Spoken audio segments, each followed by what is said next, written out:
Hey guys, what's up everyone? Welcome back to the channel. Let me ask you a simple question. Right now, thousands of players are farming bosses, completing missions, and grinding ranking points every single day in CLM on Cross. But how many of them actually understand what they're farming for? Most players see the words 10 million crystal season and immediately start grinding. But very few players stop and think about why this season is getting so much attention from the entire community. And that's exactly what we're talking about today. Because if you're only focusing on farming points without understanding the bigger picture, you might be missing the most important part of this entire event. So let's dive in. First of all, why is everyone calling this the last 10 million crystal season? Well, the answer is pretty straightforward. This season includes a massive allocation of 10 million Shiltz crystals through the ranking system. That's one of the largest reward pools we've seen so far. Now, nobody can predict exactly what future seasons will look like. Maybe rewards stay the same, maybe they get reduced, maybe the ecosystem evolves into something completely different. But one thing is certain, right now players have access to one of the biggest crystal distributions available, and that's why competition is higher than ever. Now here's where things get interesting. Most players think crystals are the reward, but experienced players understand that crystals are actually part of a larger ecosystem. The journey starts with activity. You participate in events, bosses, missions, and game content. That activity earns ranking points. Those ranking points determine your seasonal ranking. Your ranking determines how many Shiltz crystals you receive, and those crystals become part of your long-term progression inside the ecosystem.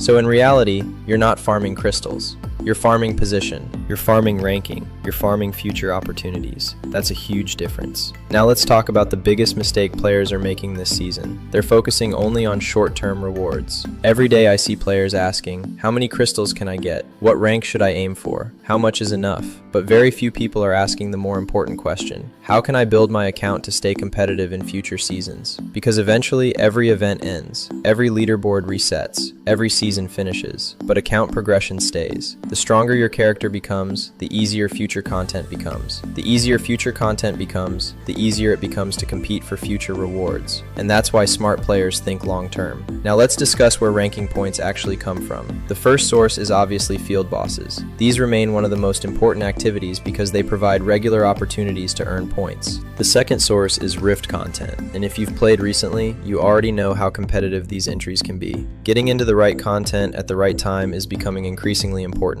Third, we have daily missions and season pass missions. Honestly, these are probably the most underrated point sources in the entire game. Many players ignore them because each reward seems small, but small rewards collected every day eventually become huge rewards. And finally, account progression itself plays a role. Higher combat power helps you perform better in almost every ranking activity, which means stronger characters naturally have more opportunities to earn points. Everything is connected. Now here's something I want every player watching this video to remember. This season is not a sprint, it's a marathon. The players who finish near the top aren't always the strongest players. Many times they're simply the most consistent players. The players who log in every day.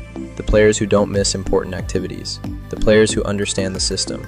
And the players who make smart decisions instead of emotional decisions. That's what separates top-ranked players from everyone else. So if you're participating in the last 10 million crystal season, don't focus only on rewards. Focus on consistency. Focus on progression. Focus on understanding the ecosystem, because those things will continue helping you long after this season ends. Anyway guys, that's my perspective on the last 10 million crystal season, and why it's much bigger than most people realize. If you enjoyed today's video, make sure to leave a like, subscribe to the channel, and turn on notifications for more CLM on Cross guides and updates. Let me know in the comments what your current ranking goal is for this season. Good luck out there, keep grinding, and I'll see you in the next video.